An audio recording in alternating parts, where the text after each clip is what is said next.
Well said, for there is a bond and a heel rope, Clrgy, between us now, that nothing can break. Look, canst thou see this light?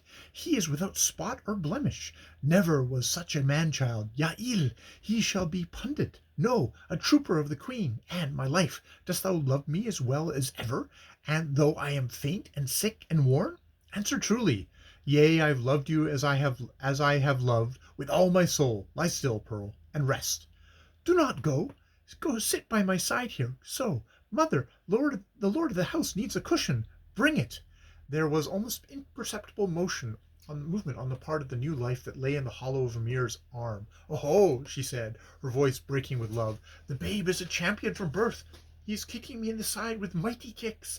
Was there ever such a babe? And he is ours to us, thine and mine. Put thy hand on his head, but carefully, for he is very young, and men are unskilled in such matters.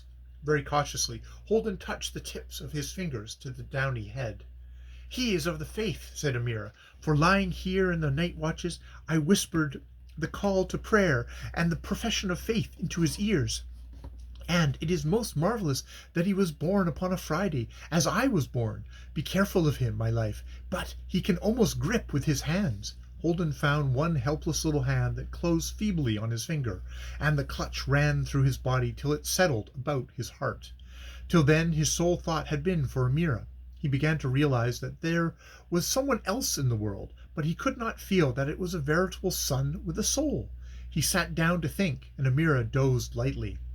Get hence, Sahib, said her mother under his breath. It is not good that she should find you here on waking. She must be still.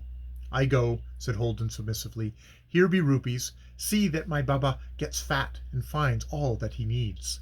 The chink of silver roused Amira. I am his mother, and no hireling, she said weakly. Shall I look to him more or less for the sake of money? Mother, give it back. I have borne my lord a son. The deep sleep of weakness came upon her almost before the sentence was completed. Holden went down to the courtyard very softly with his heart at ease. Pir Khan, the old watchman, was chuckling with delight. This house is now complete, he said, without further comment thrust into Holden's hand the hilt of a saber worn many years ago when he, Pir Khan, served the Queen in the police.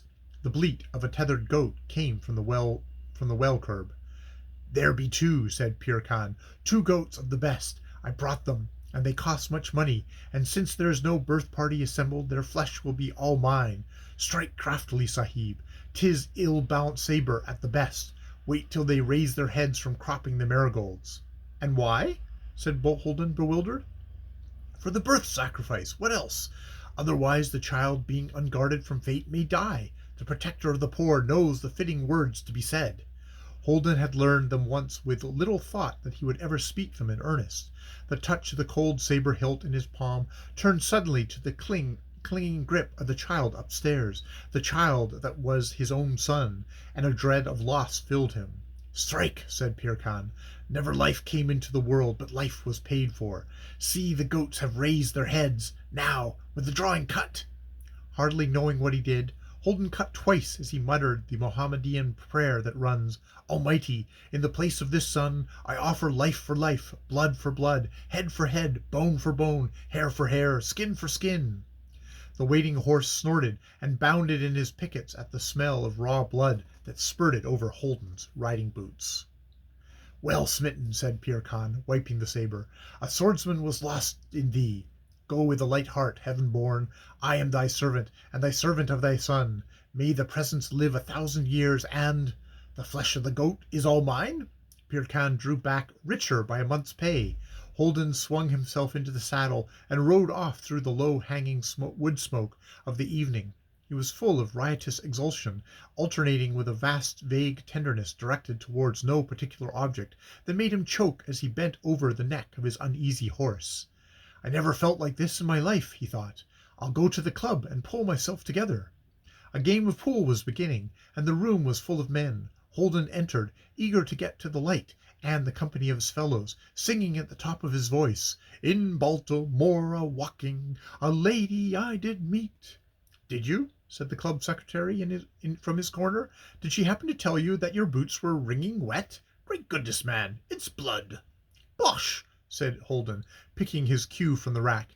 "May I cut in? It's due. I've been riding through the high crops. My faith, my boots are a mess, though. And if it be a girl, she shall wear a wedding ring.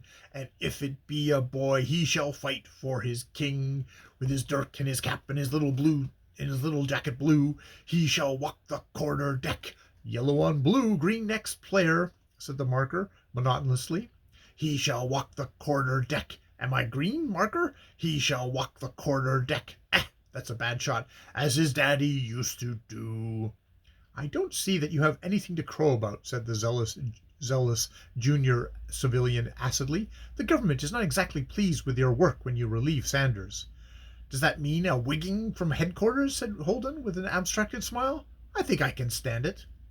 The talk beat up round the ever-fresh subject of each man's work, and steadied Holden till it was time to go to his dark, empty bungalow, where his butler received him as one who knew all his affairs.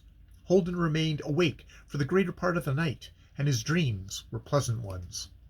End of part 1 of Without Benefit for a Clergy.